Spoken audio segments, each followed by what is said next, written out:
안녕하세요. 김재희와 미술 이야기의 김재희입니다. 반갑습니다. 코로나19로 조기 막을 내린 전시 광장 2부에 대해서 리뷰하려고 해요. 부제는 미술과 사회 1900년도부터 2019예요.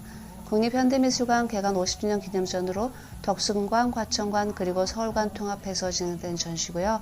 덕수궁관에서 1부, 과천관에서 2부, 서울관에서 3부로 개항기부터 현재까지의 작품들이 총망라되어 있어요. 최인훈의 소설 광장을 모티브로 하였고요. 소장품이 주로 전시되어 있고 필요한 작품들은 어렵사리 대여해서 역대급으로 전시되었었어요. 화가 장옥진의 장독 그림과 연관된 장독을 대여하기도 했고 또 화가 김한기가 직접 보고 그린 다랑아리도 대여해서 전시했었거든요. 개막식도 성대하게 했는데 코로나19로 조기 막을 내려 무척 아쉬웠어요. 국립현대미술관은 보통 외부 복도 등은 동영상 촬영이 가능하고 전시장 내부는 사진 촬영만 가능해서 사진 찍듯이 카메라를 움직이지 않고 찍었어요. 아마 전시장 동선이 외부에 유출되는 것을 미술관 측에서 꺼려하는 것 같아요. 광장전 전시의 중요한 특징 중에 하나가 미술을 사회문화사 맥락으로 기획했다는 것인데요. 사회문화 미술이 원래 다 얽혀 있는데 이제까지는 사실 미술과 사회를 연결시킨 전시가 그렇게 많지는 않았죠. 특히 국립기관에서는 말이죠. 한국미술사에서 새로운 시대를 열었던 작품들을 중심으로 전시되어 있고요. 디자인, 공예, 건축과도 같이 일상에서 보다 쉽게 연결되는 매체도 전시 공간에 담아 있어요. 오늘은 1950년대 작품들을 이야기할게요.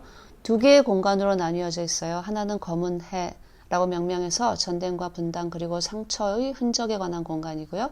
다른 하나는 특별 섹션으로 화가, 이중섭, 박수원, 사진가, 이문식, 한영수의 작품들을 모아서 그들이 살았던 미술과 사회를 함께 보여주고자 했어요.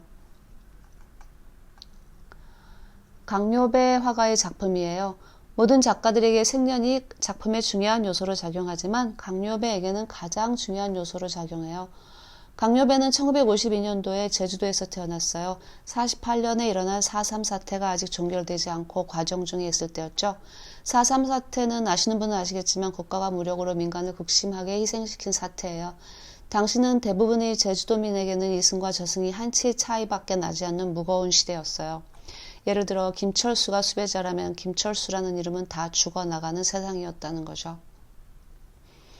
그래서 강요배의 아버지는 절대 같은 이름이 나올 수 없는 독특한 이름을 아들에게 지어주었어요. 이 작품은 3년간의 집중적인 연구와 작업 끝에 만들어낸 제주민중항쟁사 연작 50여 점 중의 일부입니다.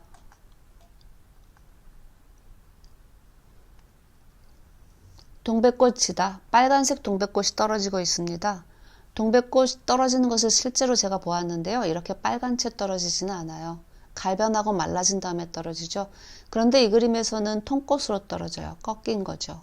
그리고 일건 알아채기 힘드시겠지만 얼어버린 물 위를 걸어가는 듯한 검정 물체가 보이시나요? 화면의 환 기퉁이 사이로 사라져가는 유격대원의 비극적인 뒷모습이에요. 그러고 보니 캔버스 하단에도 그런 그림자와도 같은 모습들이 더 보여요. 강렬한 햇빛과 축축한 숲속에서 떨어지는 붉은 동백의 슬픔이 물씬 풍기는 이 원색의 풍경화는 비극적인 사건을 슬프게 빛나게 하네요. 제주도는 아름다운 관광지이지만 4.3 사태를 알고 나면 마음 편히 즐기기는 힘든 곳이에요.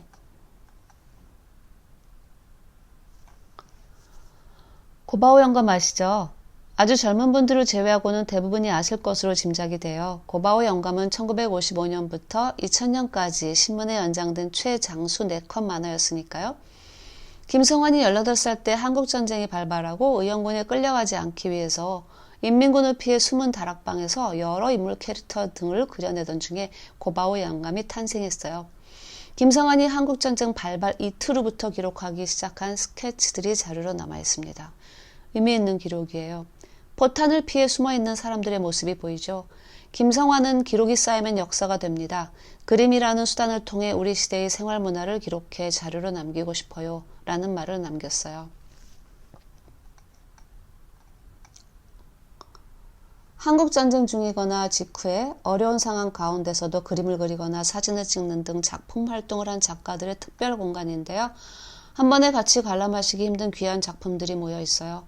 애들과 물고기와 배, 이 그림은 이중섭이 전쟁 기간 동안에 그린 그림으로 추정되어 일본으로 보낸 아이들을 그리워하며 그린 그림으로 보이죠.